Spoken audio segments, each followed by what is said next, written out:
natin si George Garcia. Anong dineliver mo kay George Garcia? Sir, yung dala po namin nun, sir, isang hand carry bag po, sir, na kulay itim. Isang hand carry na kulay itim. Yes po, sir. Hand carry bag, sir, na kulay itim po. Mga magkano laman nun?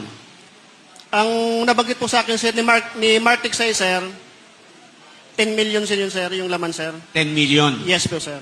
Yun lang ba ang time na nag-deliver ka kay George Garcia? Yun lang po, sir. One time. One time lang po, sir. 10 million dun sa parang bag. Yes po, sir. Saan nangyari ito? Diyan po, sir, sa may Dasyang Tower, sir, sa may along Peria Street, corner De La Rosa, sir, sa Makati, sir. Sa Makati. Yes po, sir. Kung matandaan mo, sino kasama niya? Kung kilala mo. Yung driver niya po ata yung, sir, yung nag-receive ng hand carry bag, sir. Okay. Pero sigurado ka si George Garcia yon. Yes po, sir. Yes po, sir. Bakit mo alam na si George Garcia yon? Sir, kilala ko po siya sa mukha, sir. Kilala mo sa mukha? Yes po, sir. Okay. Man George, ala ka, makukulong ka na ng habang buhay. Dahil nagsampa kami sa'yo ng mahigit na 50 milyong counts ng cybercrime. Dahil sa lahat ng iyong mga ginawang kalokohan noong nakaraang eleksyon. Ang specific crime po na isinampa namin lamang sa kanya ay system interference. Yan po ay nasa ating Cybercrime Prevention Act. Ano po ba ang ibig sabihin ng system interference? Kapag gumamit ka ng software na hindi authorized, kapag gumamit ka ng equipment na hindi authorized, at kapag minanipulate mo yung mga data na hindi authorized. Ano ba yung mga ginawa ni Chairman George at kanyang mga kakampi sa COMELEC noong nag-interfere sila ng ating computer systems nung eleksyon? Number one, ang authorized po ng batas na gamitin sa ating automated counting machine ay yung na-audit. Ang na-audit po yung version 3.4. Ano ang ginamit niya? Version 3.5. Meron bang system interference? Meron po! Yes! Pangalawang system interference ay nung gumamit sila ng intermediary server through data center 3 nung nag-transmit yung mga automated counting machines papunta sa mga transparency server. Ano po ba ang sabi ng batas? Dapat diretso yung transmission ng election results mula sa bawat automated counting machine papunta sa mga servers ng transparency server. Wala dapat manipulation. Pero inamin mismo ni Chairman George Garcia na nakialam sila sa gitna. Minamanipulate nila lahat ng election results, kinokolate nila at pinapadala nila every 15 minutes. Malinaw na malinaw, umamin na kaagad, napakadali na kaagad ang trabaho ng NBI. Pasok na kaagad sa system interference pagdating sa transmission. Pangatlo po, umamin pa rin siya ng pag-delete ng mga election results, in particular 5 million votes. Inamin niya po yan sa media na after may ipadala yung mga election results na 5 million, didelete po niya iyon. Pag-amin po ba iyon ng system interference? Opo. Bakit po mahigit 50 million counts ng system interference ang isinampa namin kay Chairman George Garcia laban sa kanya at kasama ng kanyang mga kakampi? Dahil po, sa paggamit ng software, kada shoot mo ng balota ay isang pag-operate po yun ng software. Kaya kapag gumamit ka ng maling software, kada basa ng isang balota, isang instance po yun ng system interference. Ilan po ba ang nakast na balota sa ating bansa nung nakaraang eleksyon? Mahigit na 50 million votes. Kaya Chairman George Garcia, 50 million counts of system interference ang inyong ginawa. Ganon din po sa transmission. Ilan po ba ang ating makina nung nakaraang eleksyon? Mahigit 100,000 automated counting machines. And kada transmission from the machine papunta sa mga server ay isang instance ng transmission. At kapag pinakialaman nila ang kada instance ng transmission, isang instance po yan ng system interference. At ganon din po yung pag-delete nila ng 5 million votes. System interference po yan. Kapag titignan po natin ang Cybercrime Prevention Act, ang parusa po dito sa bawat system interference ay mahigit na 6 na taong pagkakakulong. Chairman George Garcia, habang buhay kang makukulong. Hindi na ikaw ang magiging leader ng COMELEC sa 2028. At ang multa po na ipapataw sa inyo, kada count ay 200,000 pesos at mas mahigit pa. At kaya kung totoo po, yung mga sabi-sabi na nabayaran ng COMELEC ng napakalaking milyon-milyones at bilyon-bilyon nung nakaraang eleksyon, kulang pa yung pera na iyan para sa pagbayad ninyo ng multa kapag na-convict kayo sa lahat ng counts na ito na isinampa namin dito sa NBI. Lahat po ng ito ay ginagawa natin para hindi na po maulit yung dayaan sa 2028 na baka siya pa rin ang uupo as chairman ng COMELEC. Tandaan po natin, ang tenure ng mga COMELEC commissioner ay rolling 7 years. At siya pa rin siguro ang uupo sa 2028. Mga taong bayan, gusto nyo pa rin bang si Chairman George Garcia ang mag-lead ng COMELEC sa susunod na eleksyon? Wag na po!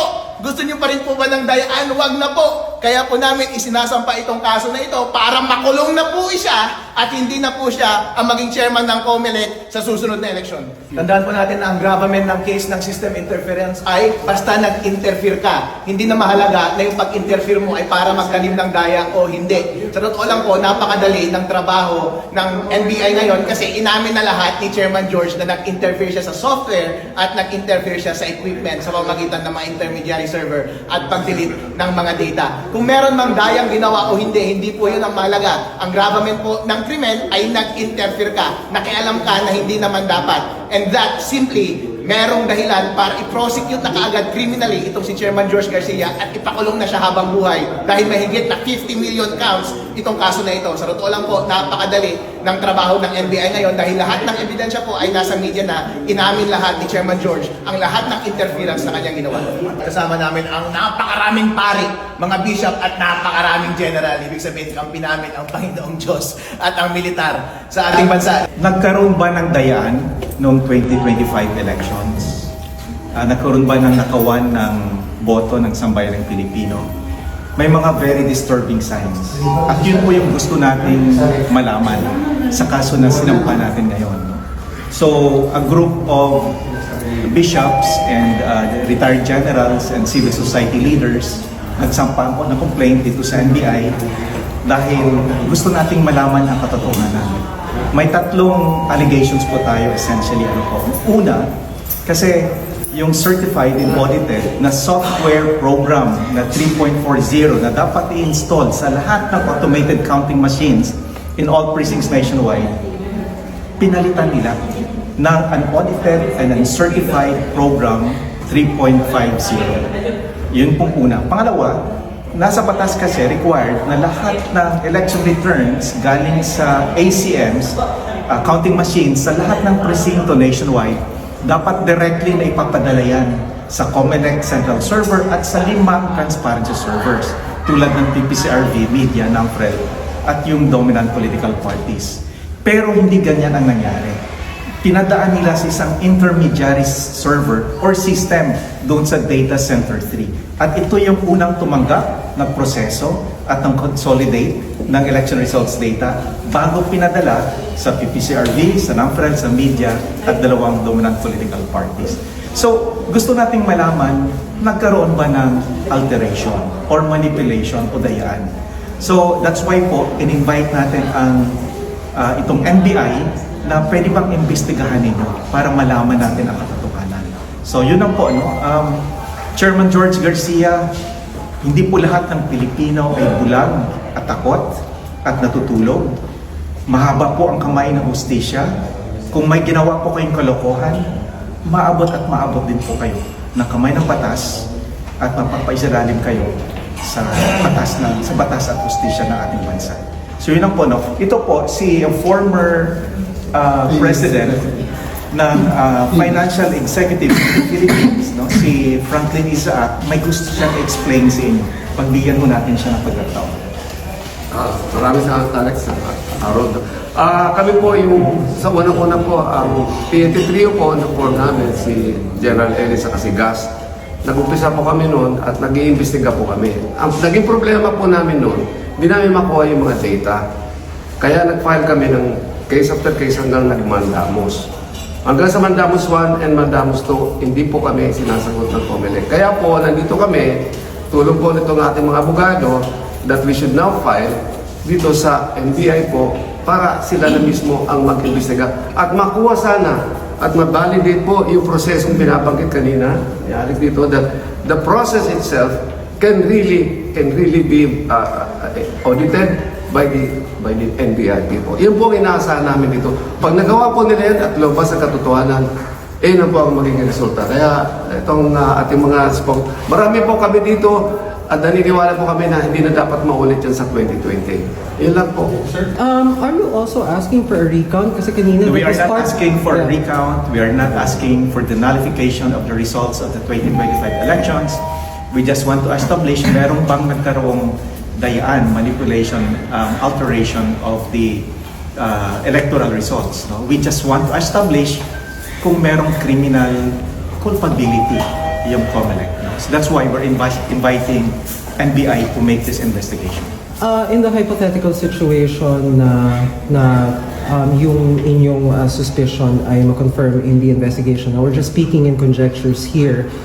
Now that you're saying that you're not asking for a recount or nullification of the results, exactly, bukod sa pag-determine ng criminal liability, sabihin na natin dun sa mga inireklamo ninyo, ano yung nakikita ninyong implications nitong complaint ninyo and the investigation that is ensued? We're taking it one step at a time. Itong sa NBI, ang kanilang mandate and jurisdiction is only up to the investigation and criminal prosecution. I don't think they don't have in their mandate for the nullification of the results. So hanggang doon na muna tayo. So we're taking it there one step at a time. But we are also preparing that pag nag-convene itong 20th Congress at nagkaroon na ng panibagong Senate Committee Chairperson, yung Electoral Affairs and Reforms Committee sa Senado will be asking for a Senate investigation on this so that we can present all our allegations and complaints. We just want you to comment on this statement from the COMELEC regarding this complaint because I understand this was announced beforehand. I'll just read the exact statement. Bukas po tayo sa kahit anong investigasyon na pagsusuri patungkol sa nagdaang halalan. Pinagkakatiwalaan po ng sambayanan ng NBI at ganun din po kami sa komisyon. Lahat po ng mga binabanggit nila ay matagal at paulit-ulit na po naming nasagot at pinabulaanan. Masasabi po namin sa pangkalahatan ay naging maayos, matapat, bukas, tahimik at kapanipaniwala ang resulta ng halalan. Ito ay pinapatunayan mismo ng mga grupo na nagmasid at sumubaybay sa halalan tulad ng PPCRB, European Union, iba't ibang embahada, simbahan, paaralan at mga pampubliko at pribadong organisasyon ng bansa. Ang mga ganitong hindi pagsang-ayon o salungat ng paninindigan ay atin pong inaasahan bilang isang larawan ng malusog na demokrasya. End statement. Sir, your comment on this. Hindi totoo yan. In fact, distortion of the truth. Yung simbahan actually is questioning the results of the elections. No? At ang CBCP, maraming bishops who are actually questioning the results of the 2025 elections. The President of Caritas Philippines, the Vice President of Caritas Philippines, kasama natin sa complaint na ito. Dito sa NBI complaint na final natin ngayon. Pangalawa, yung sa EU, alam niyo po, there was already a report na nirelease ang EU. They are actually questioning the transparency and integrity of the results of the 2025 elections. So hindi po totoo na sinasabi niya na sinusuportahan na malinis at may integridad at credible yung naging resulta ng 2025 elections. No? Gusto ko lang sabihin, dagdag, kasi kanina doon tungkol sa Mandamus, may pending petition tayo sa Korte Suprema. Ito naman concerning doon sa legal compliance implementation of Section 31 of 9369. Kasi itong Section 31, RA 9369, sinasabi po doon, yung manner of counting sa precinct level dapat po ay manual. Manual po. Hindi po in-implement ng COMELEC yan. So, ginawa ko natin, umakyat tayo sa Korte Suprema, pending po ang petition natin ngayon dyan, to implement Section 31 of 9369. Ibig sabihin po, manual counting sa lahat ng presinto po. Electronic ang transmission, no? Ang canvassing, pero manual counting sa precinct level.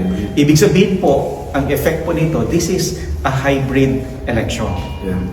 Napaka-specific po, napaka-klaro po ng provision po na yon sa RA 9369, which is the amended law on automated election law system in the country. Are you open to the possibility na baka mag-recount ito kung sakali? I mean, now that you're not asking for a recount. We are not yet there. We are not yet there. We are not yet there, no?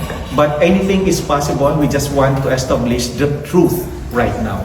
We want an investigative government body to determine the truth. And in our case, this is the NBI, no? That can establish the truth for us.